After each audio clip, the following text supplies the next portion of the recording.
इस फील्ड से जुड़ा रहा हूं, या फिर ऑप्शन, या फिर दोस्तों से बात करके, या फिर आपसे टेलीग्राम ग्रुप में बात करके जो भी मुझे एक ब्रॉड जनरलाइजेशन मिला है, मैं वो आपके लिए सिंप्लीफाई करने की कोशिश कर रहा हूं। इतना ही मेरा प्रयास है।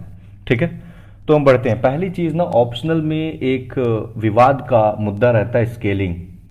स्केलिंग का मतलब होता है ना कि आपको पता है कि हर व्यक्ति, हर स्टूडेंट अलग अलग ऑप्शनल चुनने की उसको आज़ादी है, जो भी ऑप्शनल्स दिए होते हैं। तो उनमें पेरिटी लाने के लिए उनमें एक तरह से बैलेंस बनाया जाए, समानता लाया जाए, इसलिए स्केलिंग किया जाता है, ताकि किसी ऑप्शनल में बहुत ज़्यादा ना हो, किसी ऑप्शनल में बहुत कम ना हो। ये हुआ स्केलिंग का कॉन्सेप्ट। अब आता है क्या बीपीएससी में स्केलिंग होता है। तो मैंने देखा था एक आरटीआई के जवाब में बीपीएससी ने कहा था कि हम स्केलिंग नहीं करते हैं। इसका मतलब यह हुआ कि जो रॉ मार्क्स टीचर ने प्रोवाइड कर दिया है वही रॉ मार्क्स स्टूडेंट को मिलेगा, यानी कि किसी भी तरह की स्केलिंग का फॉर्मूला नहीं अप्लाई किया जाएगा। जो टीचर ने दे दिया वो दे दिया, ये बिल्कुल क्लियर होना चाहिए पहला। दूसरा होता है कि यार मार्किंग में एक और चीज़ होती है कि जैसे आपने देखा होगा कि पीएफआईआर का पेपर है या हिस्ट्री का पेपर है, बड़े बड़े क्वेश्चन आते हैं। एक क्वेश्चन जो होगा ना वो 50 नंबर का होगा, यहाँ 25 होगा। एक क्वेश्चन ना 50 नंबर का होता है। तो ऐसे में क्या होगा, एक क्वेश्चन 50 होने से दिक्कत ये आती है कि क्या आपके पास उतना बड़ा कंटेंट है या उतना बड़ा कंटेंट नहीं है।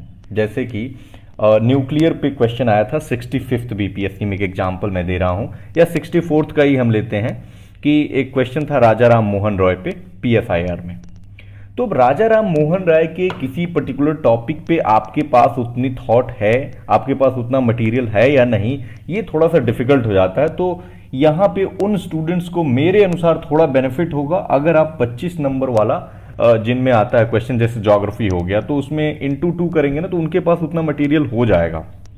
बट इसके साथ भी ये है कि अगर आपके पास 50 नंबर का मटेरियल है तो एक और फायदा है कि आपका जो हर डायमेंशन है ना वो कवर हो जाता है।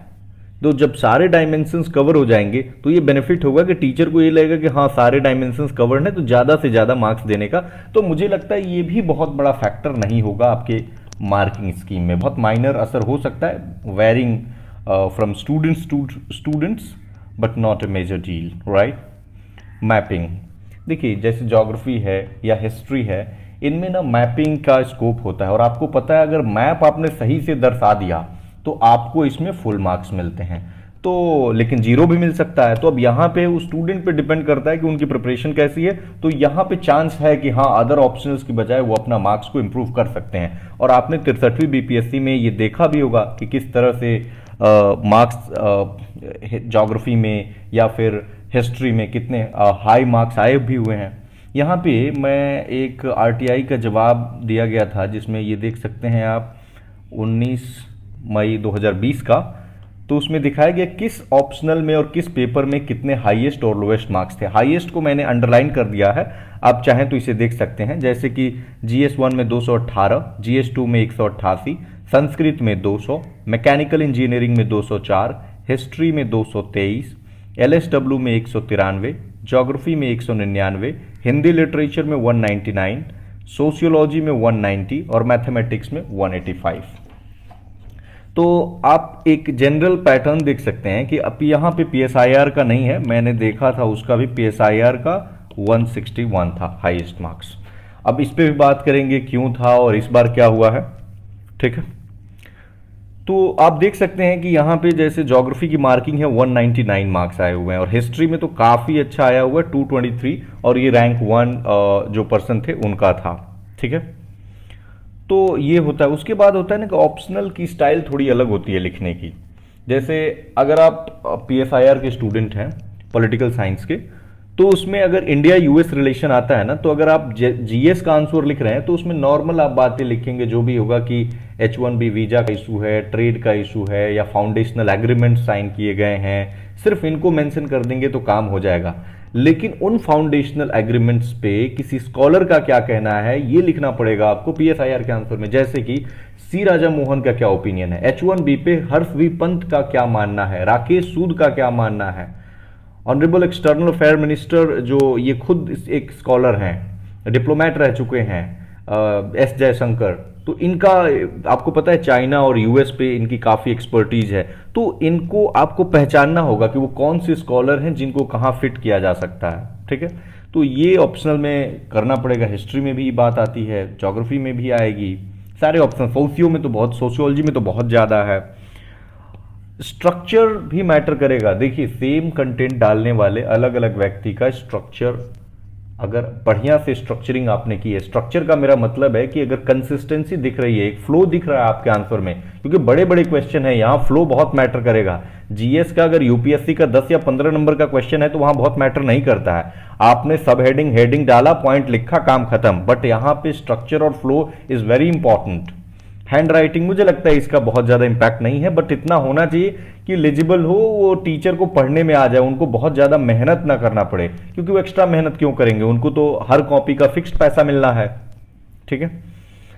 इसके बाद हम कुछ और भी बिंदु पे बात करते हैं, जैसे कि अब हम सब्जेक्ट वाइज बात करते हैं।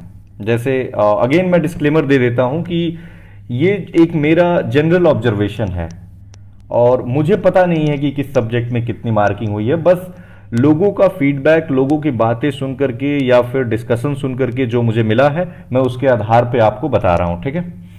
जैसे LSW में अगर आपने देखा होगा तो 63वीं में परफॉर्मेंस अच्छा नहीं था, लेकिन 64वीं में बताया जाता है कि there has been some improvement. और कितना इम्प्रूवमेंट हुआ है I am not sure about it, लेकिन मार्क्स बढ़े हैं लोगों के, तो इसमें आप श्योर रहें। दूसरा सब्जेक्ट आता है PSIR, political science and international relation. इसमें तो 161 मार्क्स मिले थे 63वीं में, तो ये तो बहुत कम था। मुझे लगता है कि इतना कम तो किसी ऑप्शनल में नहीं मिला होगा, और यही कारण है कि मुझसे कई लोग पूछते रहे हैं कि क्या PSIR को छोड़ दूं या PSIR बहुत अच्छा नहीं है। देखिए वो एक पर्टिकुलर ईयर था, आप ऐसा नहीं है कि PSIR को छोड़ दें या फिर अगली बार नहीं आएगा मार्क्स। डिपेंड करता है कि उस साल कितने लोग बैठे थे। जैसे अगर आप PSIR देखेंगे तो 63वीं में सिर्फ 3 रूम में बताया जा रहा था कि सिर्फ 3 ही रूम में, छोटे छोटे रूम्स में बच्चे थे, हार्डली 120-130 बच्चे होंगे। तो जाहिर सी बात है सैंपल साइज जब आपका छोटा होगा तो मार्क्स भी लाने की पॉसिबिलिटी भी तो उसी तरह होगी। आप हिस्ट्री का देखिए, LSW का देखिए, ज्योग्राफी का देखिए, मतलब इनसे 5, 6, 7, 8 गुना लोग ज्यादा बैठते हैं। तो और हाईएस्ट जो मार्क्स है ना वो सिर्फ एक व्यक्ति का दर्शाता है। मान लीजिए किसी एक व्यक्ति का आ गया 200 और बाकी का एवरेज अगर 160 में जा रहा है तो ये भी तो अच्छा नहीं है, बट हमें यहां पता नहीं है, ठीक है। और 64वीं में इसका इंप्रूवमेंट काफी हुआ है। मैं एक पोल देख रहा था जो ग्रुप बनाया गया है इसके लिए 64th BPSC के लिए, तो उसमें अराउंड 12%, 10%, 13% इसके कैंडिडेट्स हैं जिन्होंने इंटरव्यू दिया है। आगे हम बात करते हैं ज्योग्राफी।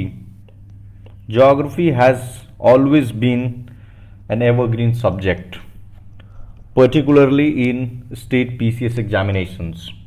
जैसे कि यूपी PCS देखेंगे आप, धड़ल्ले से रिजल्ट होता है, BPSC देखेंगे यहां भी धड़ल्ले से रिजल्ट होता है, और अभी आपको दिखाया भी मैंने 199 इनका हाईएस्ट था। और this trend is not going to be changed this time also. आप देखेंगे कि ये ट्रेंड बरकरार रहेगा। 64वीं में भी बहुत ज्यादा ज्योग्राफी के लोग सेलेक्ट होंगे, मेरा अनुमान है अराउंड 20%। कारण है नंबर ऑफ स्टूडेंट्स ज्यादा है, मैपिंग सेक्शन को कुछ तो स्टूडेंट्स करेंगे ही, अच्छा सब लोग नहीं कर पाएंगे, और सिलेक्शन तो उन्हीं का होता है जो लोग कर देते हैं मोस्टली, और नंबर ऑफ स्टूडेंट्स ज्यादा हैं। फिर मैंने बताया कि 25x2 इस तरह के क्वेश्चन का पैटर्न है, तो उनके पास चॉइसेस भी थोड़ी सी ज्यादा हो जाती हैं और कंटेंट भी कम है तो वो मैनेजेबल हो जाता है। उसके बाद थोड़ा साइंटिफिक नेचर का सब्जेक्ट भी है, जैसे अगर क्लाइमेटोलॉजी और ओशियनोग्राफी और ये सब पोर्शन देखेंगे तो आपको लगेगा कि हाँ उसमें काफ़ी साइंटिफिज्म है, और ऐसे क्वेश्चंस में ना मार्क्स कटने का स्कोप बहुत कम रहता है कंपेयर टू, अब मैं यहाँ किसी सब्जेक्ट को नीचा नहीं दिखा रहा, but compare to political science अगर आप देखेंगे तो उसमें किसी पर्टिकुलर चीज़ पे, पॉलिटिकल पार्टीज पे ओपिनियन पूछ लिया जाता है।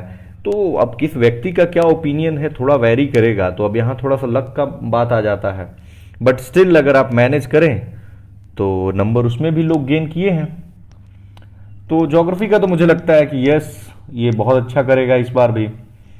उसके बाद आता है कि पबेड एंड एंथ्रो, इनका ऑलमोस्ट सिमिलर सा परफॉर्मेंस रहा है, और अराउंड 5 to 6% मुझे लगता है ये पोल में मैं देख रहा था, अराउंड 5 to 6% लोगों ने, एक सैंपल साइज था जिसमें वोट किया था कि they are from this subject. Philosophy से काफ़ी कम लोग अपीयर हुए थे, तो अराउंड 3% पीपल इसमें भी सेलेक्ट हो रहे हैं। बट देखिए 3% और 20% देख के आपको नहीं डरना है, क्योंकि नंबर ऑफ स्टूडेंट्स भी तो आप देखे होंगे ना सेंटर पे कि कितने लोग इस सब्जेक्ट से हैं और कितने लोग ज्योग्राफी या अदर एलएसडब्ल्यू या हिस्ट्री से हैं।